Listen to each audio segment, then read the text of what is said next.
चंद बातें बता दूँ, एक निज़ाम की अहमियत की बता दी, कानून की बता दी, आर्टिकल छोटा सा मैं कानून आइन का बता देता हूँ। आइन के स्टार्ट से जो है वो आइन का जो प्रियम्बल है दिबाचा, वो ये कहता है कि हाकिमियत आला जो है सॉवरेनिटी वो अल्लाह अलमाइटी के पास है और उसका इख्तियार जो है उसकी मखलूक अवाम इस्तेमाल करती है। और वो अवाम कैसे इस्तेमाल करती है?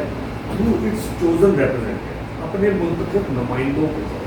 तो ये जो हमारे आइन का दिबाचा है और हमारा जो ऑब्जेक्टिव रेजोल्यूशन है करार उसकी भी वर्डिंग यही है। उठा के इसमें आइन के दिबाचे में डाला गया है कि हाकिमियत आला अल्लाह के पास, उसकी जो है इस्तेमाल, हाकिमियत का इस्तेमाल वो अवाम के पास एक एज ए सेक्रेट ट्रस्ट, एक मुकद्दस अमानत के तौर पर, और वो अवाम ने इस्तेमाल कैसे करना है? थ्रू इलेक्टेड रिप्रेजेंटेटिव, यानी अपने मुंतखब नुमाइंदों के साथ। तो ये निज़ाम वज़ा कर दिया है, इसमें कहीं ब्यूरोक्रेसी का जिक्र नहीं है। इसमें क्या जिक्र है कि मुंतखब नुमाइंदों को। फिर स्टेट की डेफिनेशन आर्टिकल 7 जो है आइन का, वो स्टेट को डिफाइन करता है। स्टेट ऑफ पाकिस्तान, आपकी एक वर्ड होता है गवर्नमेंट, प्रोविंशियल गवर्नमेंट है, फेडरल गवर्नमेंट है, और एक है स्टेट। तो स्टेट में क्या मौजूद है?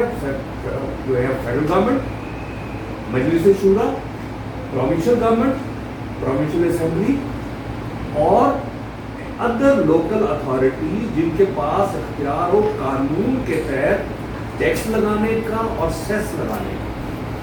तो वो जिस तरह इन्होंने फरमाया कि सुप्रीम कोर्ट आइन में ये क्लियर है और इससे पहले भी जजमेंट्स हैं मौजूद है जिसमें इस पर कोई डिस्प्यूट नहीं है कि चूंकि लोकल गवर्नमेंट जो होती हैं वो लोकल अथॉरिटीज होती हैं, उनके पास इख्तियार है टैक्स लगाने का, वो उनको जो लोकल गवर्नमेंट का कानून है वो इख्तियार देता है।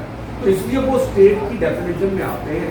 इस दफ़ा जो फाइनल जजमेंट आई थी उन्होंने उसको और थोड़ा सा एक्सप्लेन करके क्लैरिफाई किया कि आर्टिकल 7 में जो ये है लोकल अथॉरिटीज जो बाय लॉ एम्पावर्ड है टैक्स लगाने के लिए, सेस लगाने के लिए, तो वो लोकल गवर्नमेंट्स हैं।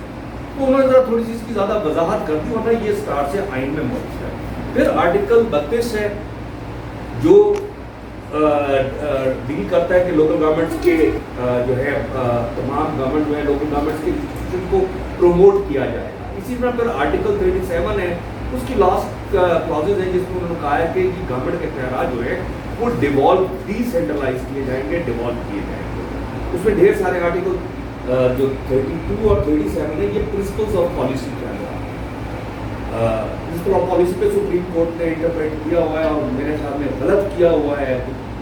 आइन में बड़ा क्लियर था कि आप कोई चीज़ आइन फालतू तो नहीं हो सकती, और कई जजमेंट में उन्होंने कहा है कि ये प्रिंसिपल ऑफ पॉलिसी जो है उसका मकसद ये है कि जो हुकूमत या स्टेट रियासत जब भी कोई पॉलिसी बनाएगी तो ये प्रिंसिपल्स है इनको फॉलो करना। एक आध जजमेंट के अंदर उन्होंने कह दिया और बड़ा गलत था, उससे नुकसान हुआ, जब उन्होंने कह दिया कि ये प्रिंसिपल्स ऑफ पॉलिसी हैं लेकिन इनकी एनफोर्समेंट के लिए आप कोर्ट में नहीं जा सकते, जो कि गलत है। उन्होंने एक इंप्रेशन दिया कि एनफोर्समेंट के लिए सिर्फ आप एज ए फंडामेंटल राइट के जो है आर्टिकल 8 और उससे के बाद फंडामेंटल राइट से सब उनकी एनफोर्समेंट के लिए जा सकते हैं, तो ऐसी बात नहीं है। आप इस चीज़ के लिए जा सकते हैं कि प्रिंसिपल्स ऑफ पॉलिसी जो है आपने हुकूमत ने जब भी कोई किसी इदारे ने पॉलिसी बनानी है तो उस प्रिंसिपल ऑफ आइन ने जो प्रिंसिपल ऑफ पॉलिसी फ्रेम की है उनको देख के करना। हाँ, उस तरह के बाइंडिंग नहीं है, थोड़ी बहुत उसके अंदर अगर कोई हालात के मुताबिक गुंजाइश हो तो एडजस्टमेंट कर सकते हैं, लेकिन फॉलो उनको उसी को करना।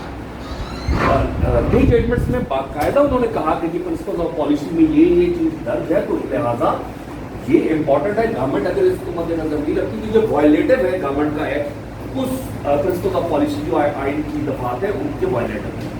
उसके बाद सबसे इंपॉर्टेंट जो आता है वो हमारा आर्टिकल 140A आइन का आता है। आर्टिकल 140A जो है वो ये कहता है कि तमाम, उसकी हेडिंग ही लोकल गवर्नमेंट है और वो कहते हैं कि तमाम लोकल गवर्नमेंट इदारे जो हैं, तमाम सूबाई हुकूमतें अपने अपने सूबे में लोकल गवर्नमेंट का निज़ाम नाफिज करेंगे। उन्होंने लोकल काउंसिल का निज़ाम नाफिज करने की बात नहीं की, लोकल गवर्नमेंट का निज़ाम की बात की है कि लोकल गवर्नमेंट का निज़ाम नाफिज करेंगे और एडमिनिस्ट्रेटिव, पॉलिटिकल और फाइनेंशियल ये तीनों पावर्स जो है वो डिवॉल्व करेंगे on the elected local government representatives. यहाँ भी आइन के उन्होंने वाज़ेह कर दिया कि जो सूबाई निज़ाम बनेंगे तमाम सूबाई हुकूमतों के तहत, क़वानीन के तहत, उनमें ये तीनों इख्तियारात सूबे से नीचे डिवॉल्व होंगे लोकल गवर्नमेंट्स के पास, और लोकल गवर्नमेंट जो है कि ये इख्तियारात किन पे डिवॉल्व होंगे। उन्होंने ये एडमिनिस्ट्रेटर्स का वर्ड इस्तेमाल नहीं किया, ब्यूरोक्रेट्स का इस्तेमाल नहीं किया, किसी यूनियन सेक्रेटरी का इस्तेमाल नहीं किया, किसी चीफ ऑफिसर का इस्तेमाल नहीं किया। तो क्या लोकल गवर्नमेंट के ये इख्तियारात जो हैं बलदियाती नुमाइंदे जो लोकल गवर्नमेंट के मुंतखब नुमाइंदे होंगे उनके ऊपर ये इख्तियार उनके पास है। तो जब जितनी देर तक इलेक्शन नहीं होता, ये एडमिनिस्ट्रेटर्स के जरिए जो निज़ाम है ये गैर आइनी है, या आइन के भी मुखालिफ है और कानून के भी मुखालिफ है। तो ये आर्टिकल 140 से पहले हमारे यहाँ लोकल गवर्नमेंट का कॉन्सेप्ट नहीं था, म्यूनिसिपल बॉडीज का कॉन्सेप्ट। तो आज जो है जब ये 2001 में और 2 में और 3 में लीगल फ्रेमवर्क ऑर्डर आया 2003 में, उसके तहत इन्होंने इसको आर्टिकल 140(1) को मुशर्रफ के दौर में इंसर्ट किया आइन के अंदर, जिस तरह फेडरल गवर्नमेंट का है।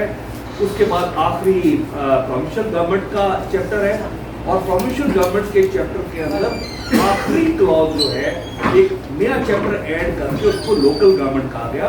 तो यानी 3 टीयर्स, इनको सुप्रीम कोर्ट ने भी इंटरप्रेट किया है, आइन के तहत ये सिंपल इंटरप्रिटेशन में भी आते हैं कि 3 टीयर्स ऑफ गवर्नमेंट क्लियर हो गए। स्टेट ने भी 3 टीयर्स ऑफ गवर्नमेंट स्टेट की डेफिनेशन में थे, उसी स्टेट की डेफिनेशन के मुताबिक ही ये आर्टिकल 140(a) आया है। तो ये कोई नई चीज नहीं है, ये मजीद उसको वजाहत कर दी गई और क्लियर कॉन्सेप्ट कर दिया गया ताकि किसी को कंफ्यूजन ना हो, और ये तीनों चीजें डाल दी गई। तो वो जो म्यूनिसिपल बॉडीज के लॉ आते थे, तो उसमें आपने देखो म्यूनिसिपल काउंसिल्स का वर्ड होता था सिंपल, या लोकल काउंसिल का वर्ड होता था। तो अब जो कानून आते हैं उनमें वर्ड लोकल गवर्नमेंट का आता है, जब आइन के मुताबिक 3rd year of the government के लोकल गवर्नमेंट। तो लोकल गवर्नमेंट का कॉन्सेप्ट आया, तो फिर अभी भी हमारे बाज़ औक़ात लोग इसको ऐसा ट्रीट करते हैं कि ये तो जी मुशर्रफ के दौर में आया था, तो ये मुशर्रफ ने डिक्टेटर ने तरमीम की थी, हम इसको नहीं मानते। तो ये गलत बात है, इसलिए कि आर्टिकल 140(a) को जब 18वीं तरमीम आई, तो जो मुशर्रफ दौर का आर्टिकल 140(a) था, उसको उन्होंने पहले रिपील किया, उसको ख़त्म किया। तो लिहाजा जो डिक्टेटर की कोई चीज़ अगर थी भी तो ख़त्म हो गई। ख़त्म होने के बाद दोबारा 18वीं तरमीम में फिर आर्टिकल 140(a) उन्होंने डाला और उसको थोड़ा सा मॉडिफाई किया, थोड़ी सी वर्डिंग में, और इख्तियारात इलेक्शन लोकल गवर्नमेंट के लिए इसके तहत जो इलेक्शंस का इख्तियार है वो भी आपकी इलेक्शन कमीशन के पास है, वो प्रोविंशियल गवर्नमेंट के पास नहीं है। तो इसका इलेक्शंस कंडक्ट कराना भी प्रोविंशियल गवर्नमेंट के इख्तियार में नहीं है।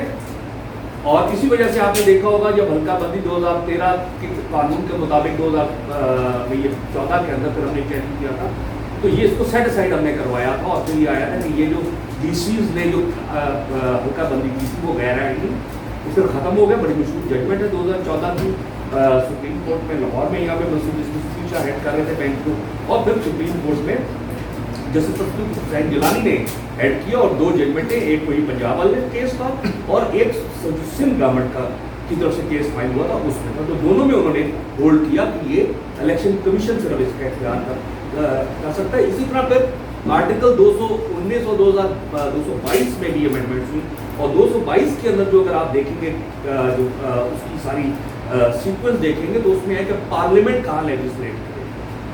तो उसमें पार्लियामेंट में लेजिस्लेशन के अंदर 219 के अंदर है कि इलेक्शन कमीशन के पास 218 से स्टार्ट होता है कि इलेक्शन कमीशन के पास इख्तियार है, तो वो उसमें ऐड हो गया कि लोकल गवर्नमेंट के इलेक्शन भी इलेक्शन कमीशन जो है कंडक्ट करेगा। लोकल गवर्नमेंट का वर्ड ऐड हो गया मुख्तलिफ जगहों के ऊपर। इसी तरह आर्टिकल 222 जो है वो बड़ा क्लियर करता है कि जो उसमें लिस्ट है कि इलेक्शन लॉज, इलेक्टोरल लॉज की हेडिंग है, और उस पर मेंशन किया गया है कि पार्लियामेंट कौन कौन सी चीज़ों पे इलेक्टोरल लॉज से किन की चीज़ों इलेक्टोरल लॉज से रिलेटेड पे आइन कानून साजी कर सकती है। तो उसके अंदर मेंशन है, जहां पार्लियामेंट के इलेक्शन है उसमें मेंशन आगे लोकल गवर्नमेंट भी मेंशन, यानी लोकल गवर्नमेंट का इलेक्शन की निस्बत कानून साजी का इख्तियार सूबाई हुकूमतों के पास नहीं है। आर्टिकल 140(1) के तहत वो सूबाई हुकूमतों का एक सूबाई अपनी लोकल गवर्नमेंट का निज़ाम ला सकते हैं, लेकिन लोकल गवर्नमेंट के इलेक्शन से रिलेटेड कानून साजी नहीं कर सकते।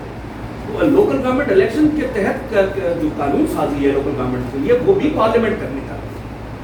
तो आपने देखा कि इलेक्शन एक्ट 2017 का आया, और इलेक्शन एक्ट 2017 के अंदर फिर एक लोकल गवर्नमेंट के इलेक्शन का एक अलग से चैप्टर, और आपके भी जो हमारे जितने कानून यहाँ पर जब बने उसके बाद से, तो उन सब के अंदर ये आया कि आपने देखा कि क्वालिफिकेशन डिसक्वालिफिकेशन जो है वो लोकल गवर्नमेंट के हिसाब के मुताबिक से थोड़ी वो 62-63 से हट के क्वालिफिकेशन डिसक्वालिफिकेशन हो जाती है कि इलेक्शन जो है अहलियत और नाअहलियत क्या क्या होगी किसी एक कैंडिडेट की। तो लोकल गवर्नमेंट लॉ में सिर्फ वो मौजूद है, और लोकल गवर्नमेंट के सेटअप का उसका निज़ाम क्या होगा, उसके ओहदेदार क्या होंगे, मेयर होंगे, डिप्टी मेयर होंगे, चेयरमैन काउंसिल होंगी, लोकल गवर्नमेंट किस किस किस्म की होगी, तहसील लेवल की होगी, जिला लेवल की होगी, जिला काउंसिल की लोकल गवर्नमेंट होगी, मेट्रोपॉलिटन कॉर्पोरेशन की लोकल गवर्नमेंट होगी, यूनियन काउंसिल की लोकल गवर्नमेंट होगी। तो लोकल गवर्नमेंट के कानून में सिर्फ ये स्ट्रक्चर होता है लोकल गवर्नमेंट, और उसके ओहदेदार कौन होंगे इसका जिक्र होता है, और ये कि जी उनके इख्तियारात क्या होंगे ये इसका जिक्र होता है, और इस चीज़ का जिक्र होता है कि जो कैंडिडेट होगा उसकी अहलियत क्या होगी, उसको जो कैंडिडेट आना है मेयर के लिए या काउंसिलर के लिए, तो उसको किस किस अहलियत के म्यार पर पूरा होना होगा। लेकिन इलेक्शन से रिलेटेड उसके अंदर प्रोसीजर नहीं होगा। इलेक्शन से इलेक्शन की सजाएं क्या होगी, तो वही होगी जो पार्लियामेंट ने बनाया हुआ है इलेक्शन एक्ट के तहत। रिगिंग के ऊपर क्या क्या होगी, क्या क्या पोलिंग एजेंट कैसे होंगे, जो प्रिजाइडिंग ऑफिसर्स कैसे होंगे, वो क्या निज़ाम है, कागजात नामजदगी सबमिशन का क्या प्रोसीजर होगा, वो सारा कुछ इलेक्शन एक्ट के तहत होता है। सिर्फ लोकल गवर्नमेंट ने अपना, क्योंकि अहलियत मुख्तलिफ होती है, तो उसका एक उसके इलेक्शन रूल्स जो होते हैं उसके इलेक्शन रूल्स के तहत वो अपना नॉमिनेशन फॉर्म एक अलग दे देते हैं। लेकिन तमाम इलेक्शन कानून जो हैं इलेक्शन एक्ट के तहत वफाकी हुकूमत के बनाए हुए वो फॉलो, क्योंकि मैंने ये जो पंजाब का दोनों लॉज थे, पीटीआई का भी और पीएमएलएन का, इन दोनों में मैं कंसल्टेंट था इन दोनों के लॉज की ड्राफ्टिंग के अंदर, और मुझे अपॉइंट एंगेज किया गया था, और दोनों में मुझे जीआईसी के जरिए एंगेज किया गया था, मुझे पेमेंट जीआईसी ने की थी।